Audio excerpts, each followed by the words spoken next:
Horizon TV, the beacon for the nation. Assalamu alaikum. I am Aisha Khan, an ambitious, open-minded and proud Muslim woman. Looking back at the Islamic history, it will not be hard to find women who are innovative, leaders or entrepreneurs. It is said that the property of Lady Khadija, the Prophet ﷺ's first wife, financed Islam in its infancy. Islam then elevated the position of women in so many ways.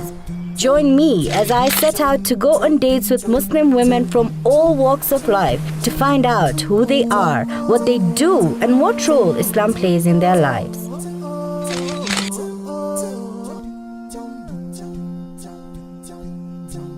Welcome to season 2 of the Meet and Greet Show, where we have fun, adventure and excitement all lined up for you. This being the first episode, I am headed to Kayole to meet an 18-year-old girl whose hands have magic.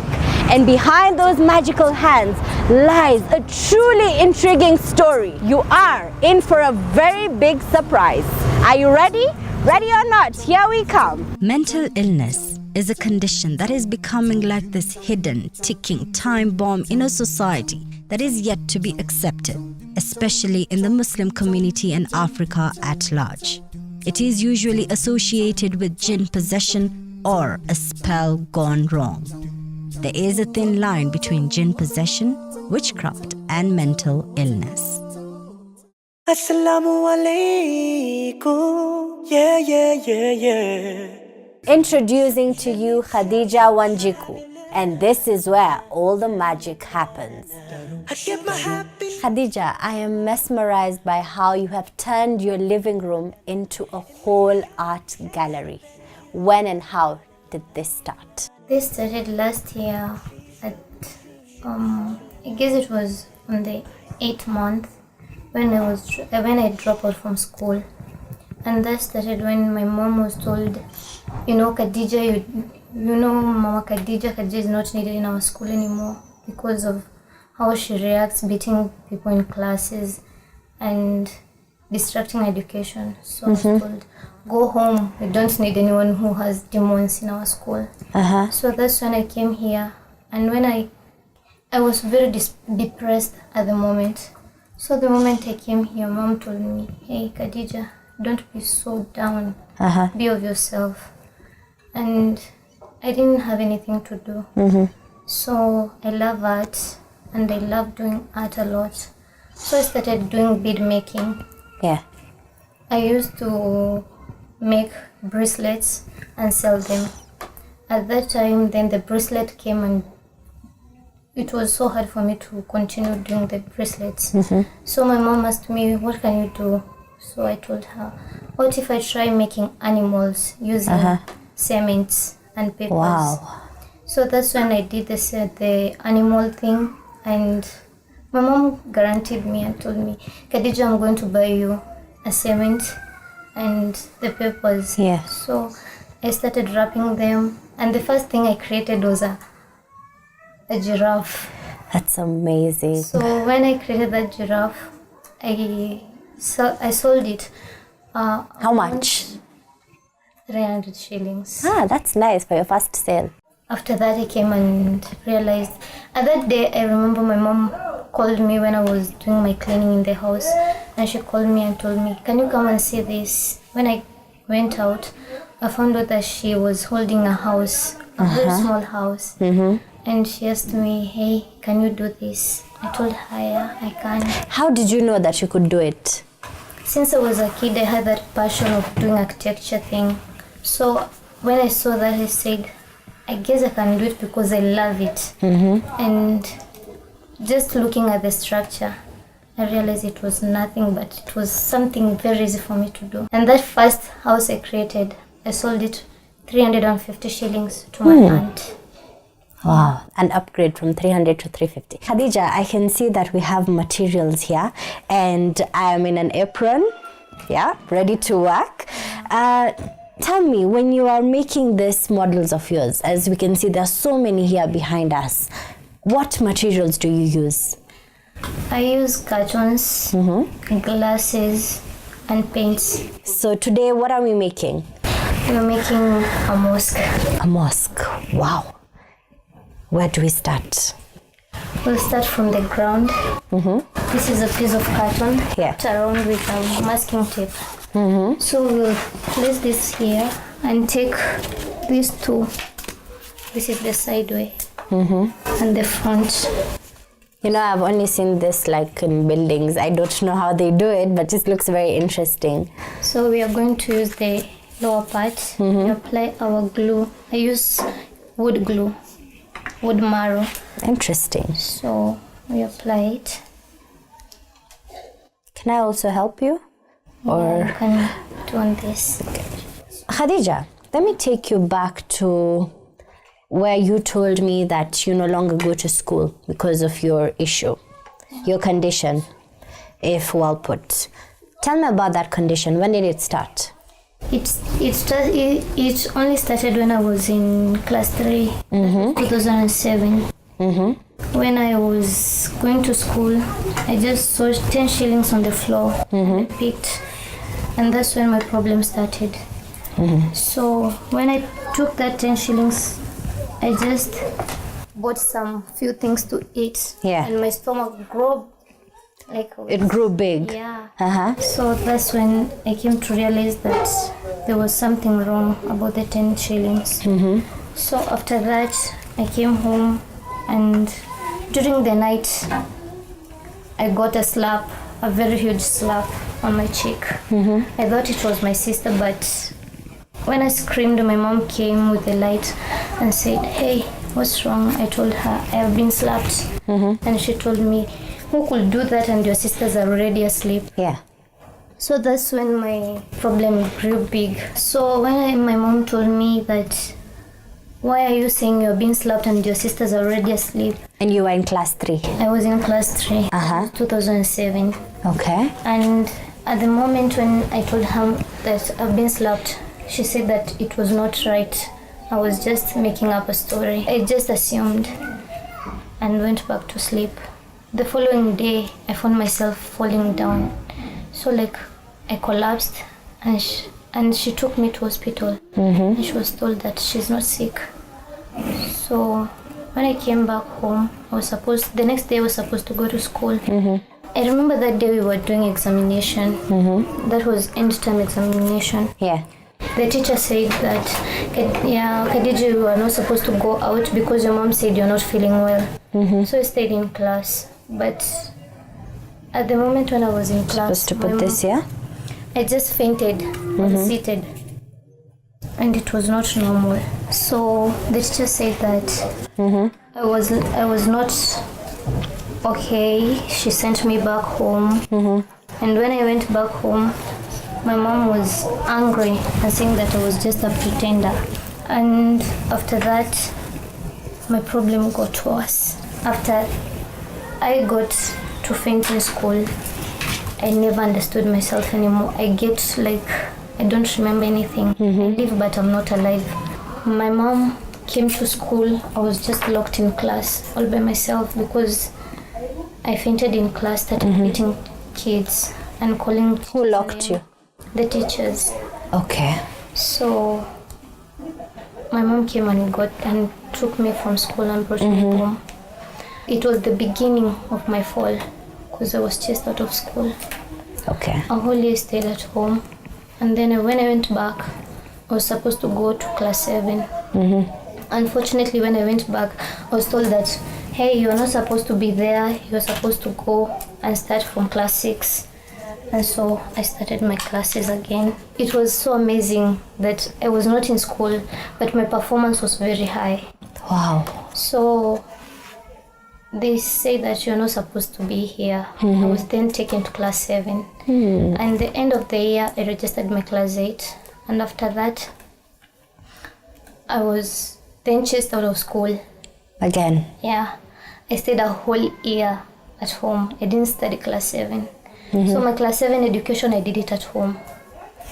And since I was already registered in class 8, I went back during examination, that was KCPE, and I did my exam. And Alhamdulillah, I got a very high score. I got 210. MashaAllah, without studying anything. Yeah. Okay. And I was taken to high school. And after going to high school, my life changed. How did it change? Because the first year, that was in Form 1, I was just okay. I didn't faint in school. I was just okay. And I studied very well. And when I went to Form 2, then my life got complicated. I started running out like a mad person. Running to where? I don't know where I was heading to. I just found myself running away from school, going to the road. I almost even got hit by a car. By then I was a Christian. I prayed and asked God, why do I have to go through so much pain? Trials, yeah. And yet I'm very young. And it came a point that I could even just go out during the night, find myself very far away from home. Since last year, my life has not been so easy because I ran out of, I don't even understand how it happened. I'm just inside the house, maybe drinking tea with my sisters. And the last thing I will just find myself is I'm not at home. I'm very far away from home. I remember it was on Saturday. That was February last year. After being chased out of school, I was just doing my chores, washing clothes. I found myself that I was not here. I just remember that day I was sitting with my sister, having fun, laughing. But the last thing I remember, I was in Thika. Wow, and you don't know how you got there? I don't know how I got there. I just found myself. I remember that day I almost got raped 2 times. God. Because the moment I regained conscience, I found myself in a lodging with a very huge man. I even think he was the same age as my dad. He was already.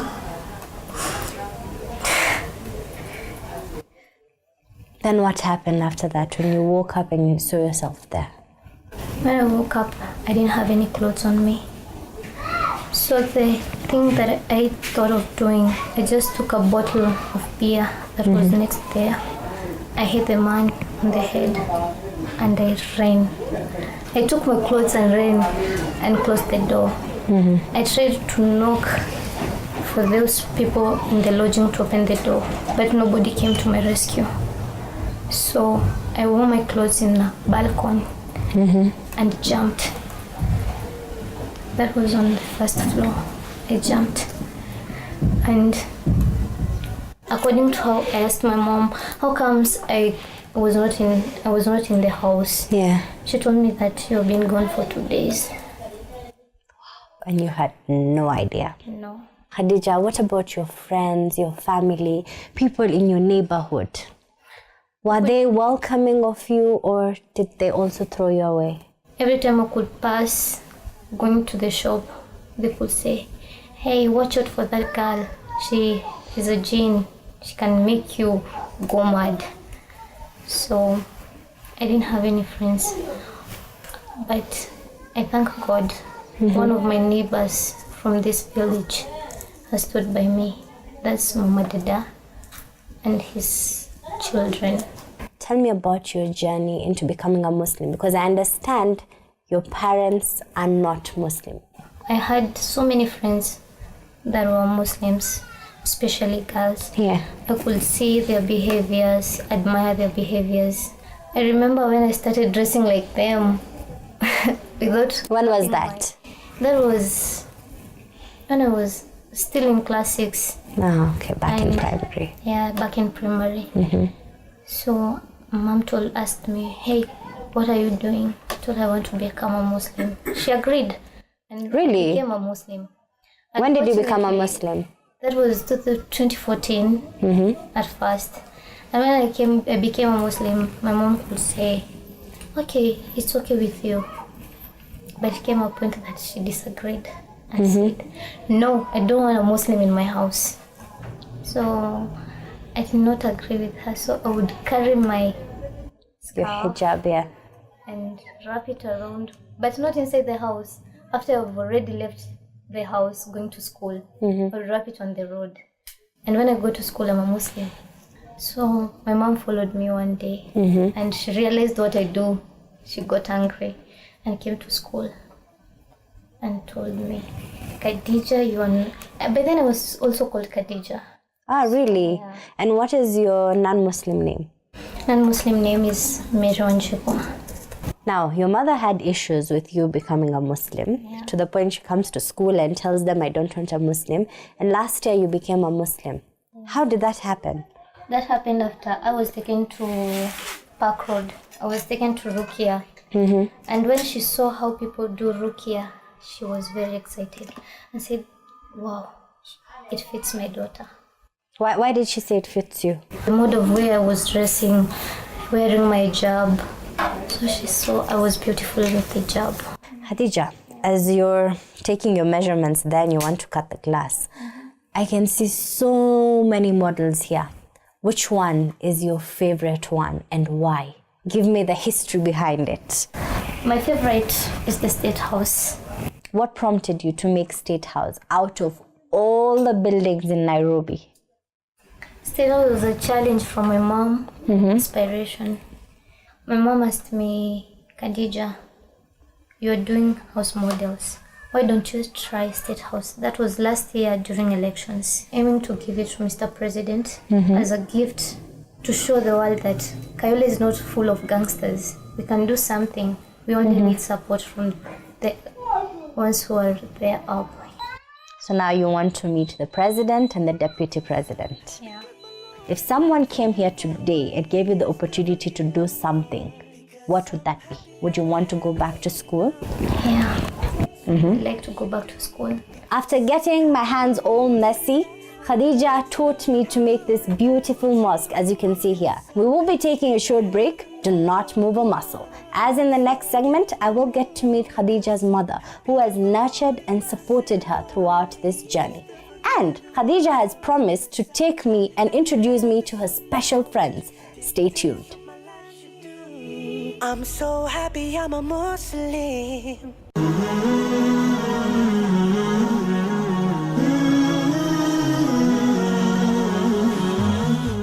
Horizon TV, the beacon for the nation.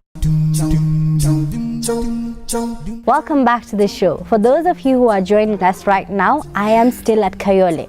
As you saw in the first segment, I got to meet this beautiful, young, talented girl who is just 18 years old. You all saw her architectural models, and now I am meeting with her mother, who has supported and nurtured her talent through all her struggles. Karibu mama. Asante. Mama, nieleze Khadija ni mtoto wa aina gani? Tuseme ni mtoto amepitia mengi sana mangumu, na sikuwa naweza kujua, sikuwa nimegundua ile shida anapitia. But then nilienda hivi nikakuja kupita Khadija, alikuwa amerushiwa majini. But kwa wakati huo nilikuwa nikimpeleka church, anaenda anaombewa. Kwa muda kidogo anakuwa sawa, tena inarudi. Nikawa nikipitia hiyo kwa muda. Nampeleka for only 2 months hivi ndivyo atakuwa sawa, tena inarudi.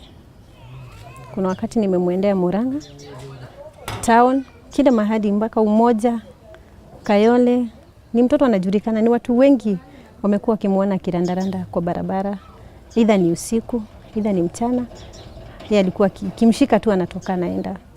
Mara anajaribu kujirusha kwa mto, anasaidiwa na watu huko wanamtoa. Usiku unaamka tu unastukia ukiwa kwa usingizi, unaamka unakuta na jinyonga. Sasa sababu hiyo yote ilifika mahali walimu walichoka, sababu akienda shuleni anazimia. Atafika tu kwa shule anazimia, ama anatoka anapiga watoto, atatoka aende kwa barabara. Sasa walimu ilifika mahali wakasema wamechoka na maisha yake, arudi nyumbani. Sasa hiyo alikuwa form 2 third term. Nikakuja nikakaa na yeye nyumbani. Nikaona tu anafaa arudi shule. Nikampeleka shule iko hapa tu karibu. Inaitwa Morning Star. iko tu hapa kwa kona. Nilimpeleka huko na akawa akisoma. Alienda wiki moja tu, tena akazidiwa, ikabidi tena awache shule. Sasa wakati alikuja akakaa nyumbani. Unajua sasa akiwa hivyo hakuna mwenye anamkubali. Lakini kama mimi mama, lazima nimkubali. Na ile situation yako lazima nimkubali. Nikakaa na yeye. Akawa akichukua simiti, anatengeza tu vitu alikuwa anatengezea hapa nje. Kaona ametengeza giraffe, akatengeza hippopotamus, tu vitu hivi na kutengeza simiti. Anachanganya tu simiti na makaratasi, anafunga vizuri, anatengeza. Mimi nikaachana na yeye, akang'eng'ana mara anachora. Sasa nikaona sababu aendi shule, nikamweka tu uhuru afanye tu vile anaweza. Siku moja nikaona kijana amepita hapa, amebeba kanyumba kadogo kamaridadi sana. Nikamuita ndani. Nikamuuliza, unaweza tengeza kitu kama hii? Akaniambia yeye ninaweza. Nikamwambia huyo kijana niachie, tuone kama ataweza kutengeneza. Huyo kijana akaiacha. Khadija alizunguka huku kwa maduka akiomba cartons, akakuja akang'eng'ana akatengeza kamoja. Nikaona anaweza. Ule kijana akakuja akapata ametengeza, akamwambia umejaribu. Si watu wengi anaweza angalia kitu hivi na macho na aweze kutengeza. Sasa hapo akawa anaendelea. Sasa alikuwa naomba cartons kwa duka. Huyo kijana akamwambia hizi cartons ndogo ndogo si nzuri. Inafaa kuna zile cartons huwa zinanunuliwa. Nikamwambia nikipata pesa nitakupatia siku moja uende ukanunue hizo cartons. Ndivyo nilimtafutia. Babake akampatia 1000. Wakaenda wakatafuta hizo cartons Kariobangi. Sasa akawa anatengeza tu nyumba hivyo. Lakini wakati ameshika tu hivyo kuianza, lazima angekuwa na shida. Ulifika mahali ambapo uliona ya kwamba nimechoka na huyo mtoto? Nimeshaichoka. Nilikuwa nafika mahali sababu leo ametoroka mwendo wa saa 1. Utaitwa saa 6 usiku. Unamwendea. Niko peke yangu, babake pengine yuko. Namuendea. Kesho pia ataenda tena.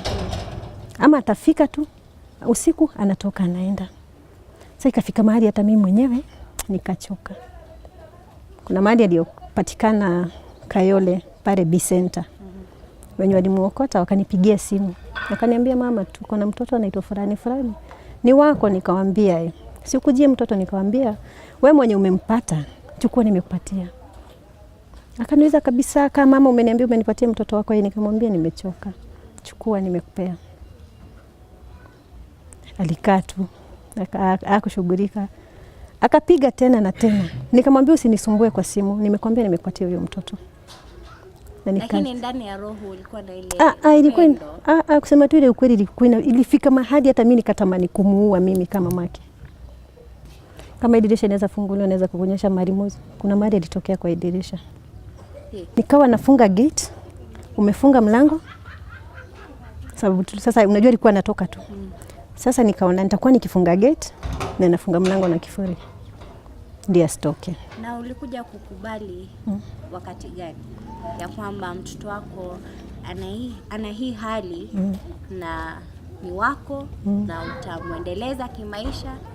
Last year mwezi wa 6 after Ramadhani niliendezewa na kijana hapa jirani yangu, mtoto wa jirani yangu hapa. Akaniambia alikuwa ameenda itikafu Park Road na ameuliza akasikia watu huko usomewa rukia. Akaniuliza utajadi kama Mkristo kwenda kumpeleka? Nikamwambia hapana, kani mali nitasaidika na si bora ni Mungu anaitwa huko, nitaenda. Ndivyo alienda na tukabook, nikawa nikimpeleka Park Road. Sasa huko ndiko nilienda nikapata kumbe si mimi peke yangu napitia. Kuna watu wengi, hata wengine wako zaidi yake. Kwanza nikaona wengine ni wamama. Wacha huyu ni mtoto. Wengine unakuta ni wamama. Nikaanza kujiuliza mwenyewe, sasa huyu mama zikipanda hivi anafanyiwa kwa nini? Na nasaidia yangu na nani? Sasa nikaona kumbe yangu si mzigo kubwa, sababu niko nasaidia mtoto wangu. Umejaribu kumpeleka hospitalini? Hospitali nimempeleka. Hakuna, utambeba hapa kama amezimia. Wakati mtafika hospitali ataamka, anakuuliza ako wapi. Daktari akimpima ana shida. Alafu Naelewa kwamba Khadija ni Muislamu na anaishi katika familia ya Wakristo. Wewe kama mama unaichukulia vipi? Mimi kwangu wanga nimeridhika. Sababu hata kwa familia unakutanga kuna Mkorino na kuna wengine si Wakorino, si ndio? Tena hiyo inakuanga uamuzi wa roho ya mtu. Huwezi force mtoto afanye kitu. Sababu ni uamuzi wa roho yake. Wakati aliniambia mama mimi nitasilimu, nilimwambia ni sawa, bora ufuate dini. Kama unajua utafuata, ni sawa. Ni sawa. Na mafamilia, marafiki wameweza kuja kukusaidia vipi? Pande na familia, sababu unajua sasa hii si shida inatakikana ati dawa ama nini. Kuna wengine walikuwa nasema anajifanya. Ukimwambia mtoto ametoroka, unafaa mchape. Sijui mtoto atakusumbua hadi lini, unaona? Sasa kuna kuanga na changamoto tu. Kama ni wengine, kama ni marafiki, majirani hapa huwa wanasema mimi ndio niliuza mtoto wangu kwa devil worshipper. Mtoto. Hawa wote wanajua mimi ndio nilitoa mtoto wangu kafara. So hata akaanguka hapa kwa barabara, hawawezi mchukua. Unaona? Lakini huko nje wenye walikuwa na mtu wa mbali atamsaidia. Lakini wa karibu wanamtoroka. Wanamtoroka, wanasema hata hawezi mguza, hizo mashetani zitamuingia. Wewe kama mama unamtakia nini mtoto wako? Khadija ile mimi huwa mnamuombea. Afya kwanza ndio muhimu. Ndio aweze kuendeleza ndoto yake. Sababu ukiona ile kitu anatengeza, siku hata mimi mwenyewe kama mzazi nikimtarajia naweza fanya kitu kama hiyo. Hili nashangaza. Siku anatarajia. Sababu ikifika mahali sana nikiona wakati ameenda kukata hizi cartons ama hizi vioo, mara anajikatakata, damu inamwagika. Sasa mimi namwambia ni za nini? Hata kuna wakati nilikuwa nimemwambia nitazichoma zote. Wachana na hiyo mambo. Lakini mimi nilisema kama mzazi siwezi tupa mtoto wangu. Ingawa wakati nilifika kabisa kumuua, nilikuwa nimeamua kumuua. Sababu ametoka anatembea nje. Na akitoka atapita katikati mahali kwa jara takataka hivi. Atapita mahali wewe mwenyewe huwezi pita. Akiona kwa karibu kumshika, atapita hapo kumejaa machupa nini na ataumia. Nikaona huyu mtoto utembea usiku. Wenyewe wanamuokota ni vijana hawa bodaboda. Hajawahi najisiwa hivi na mtu. Wale wote wananipigia simu kujia mtoto mahali fulani ni wanaume. Na mtoto wangu hajawahi najisiwa. Sasa nikaona kumbe mimi nakufa moyo na Mungu ndio wanga anamlinda. Uchungu wa mwana kweli ajuae ni mama. Hongera sana Mama Khadija. Asante. Na itakuja siku tutaona kwamba Khadija amekuwa star. Amen. And now we are heading to Uhuru Park to meet Khadija's special friends.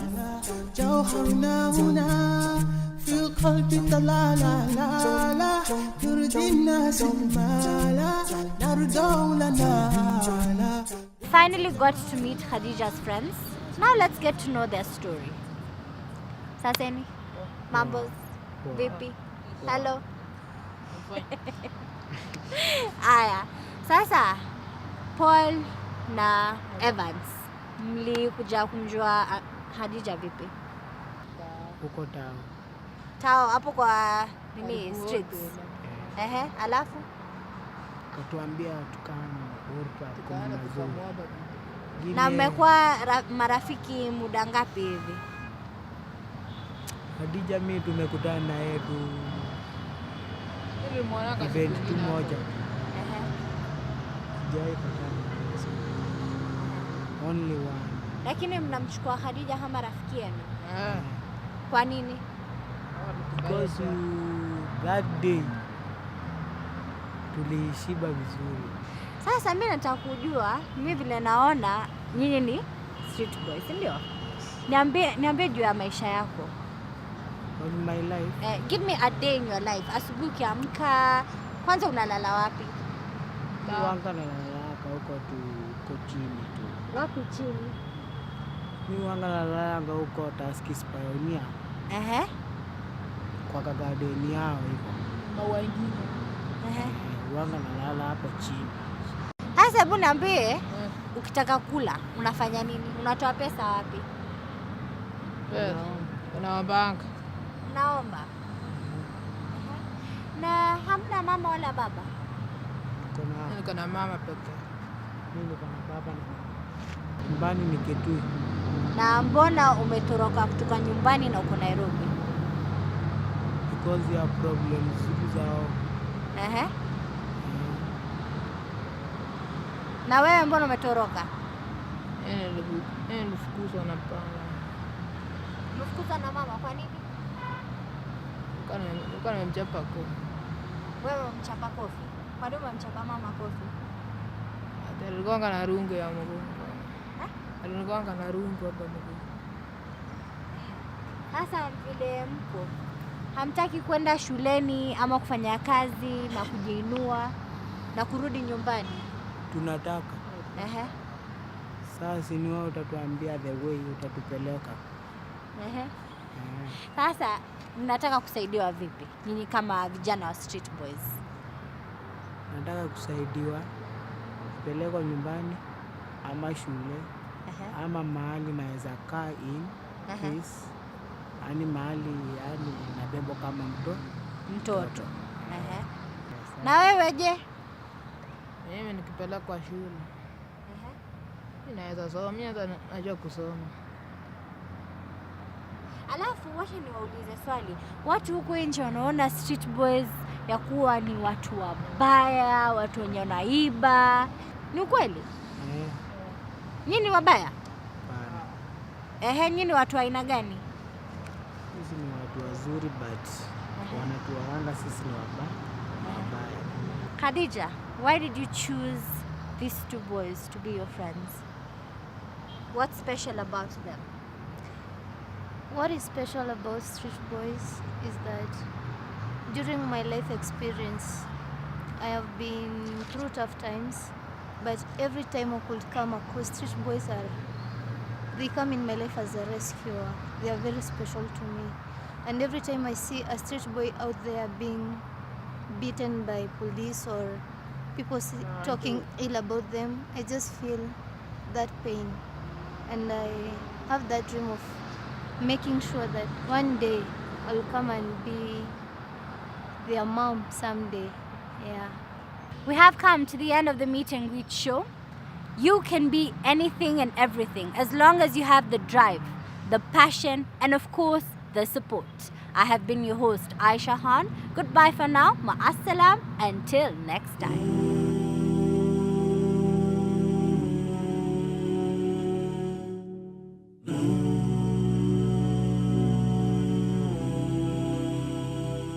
Everything I have, everything I own, everything I eat is thanks to you.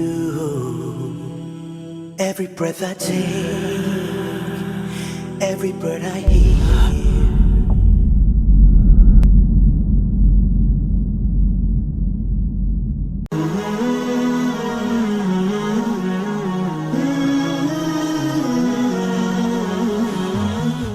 Horizon TV, the beacon for the nation.